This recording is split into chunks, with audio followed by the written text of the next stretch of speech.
لنکا پریمیئر لیگ کې صاحبزادہ فرحان گلبدین بمقابله شاهین افریدی پرون یو ګرم میچ شوی دی خو هغې نه مخکې که تاسو په دې تصویر باندې غور وکئ نو په دې تصویر کې تاسو له صفا ښکاري چې د پاکستان او د افغانستان کھلاڑیانو په شرټ باندې چې کوم د جوارۍ ایپس ایډورټایزمنټ کیږي په هغې باندې ټیپ لګولی دی.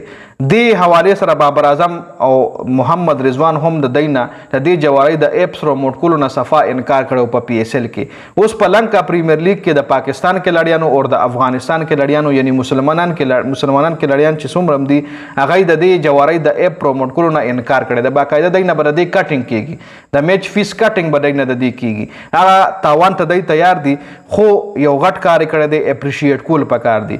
گلبدین نائب اور صاحبزادہ فرحان په یو ټیم کې دي. پرون شاهین افریدی سره میچ و. شاهین افریدی په فالکنز کینډي فالکنز لوبډله کې دی اور دمبولا سکسرز کې صاحبزادہ فرحان اور گلبدین دی. صاحبزادہ فرحان بیټینګ کړی دی، بیا سره صاحبزادہ فرحان په ځای گلبدین چې کوم دی امپیکټ پلیئر شامل شوی دی، گلبدین بالینګ کړی دی. صاحبزادہ فرحان ټیم چې کوم دی دمبولا سکسرز 205 رنزونه جوړ کړي، شپږ کھلاڑیان یو ټوشل اورونو کې. دوی سره په ټیم کې چندیمل د دوی کیپټن دی، د سریلنکا ټیسټ کپتان هم پاتې شوی، ون ډے کپتان هم پاتې شوی دینیش چندیمل. 5 بال 8 رنزونه جوړ کړي. صاحبزادہ فرحان 13 بال 23 رنزونه جوړ کړي دي، آؤٹ شوی دی جی. روشن ډیکویلا 4 بال 7 دا هم یو ښه بیټسمین دی.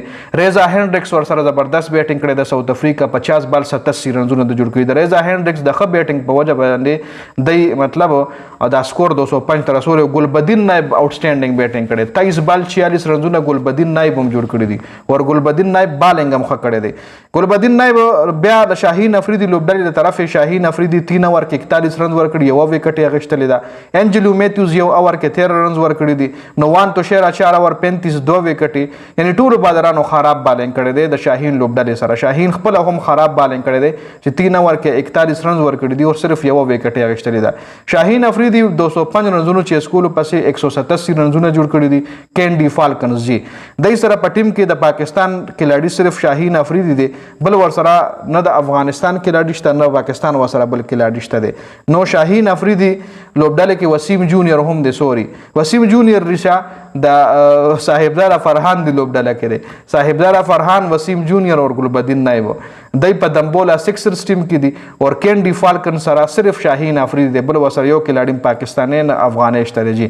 شاهین افریدی لوبډله کې زیات سکور چې کوم دی اودارا 28 بال 44 رنزونه جوړ کړي دي. ډیل فلپس 39 بال 52 رنزونه جوړ کړي دي.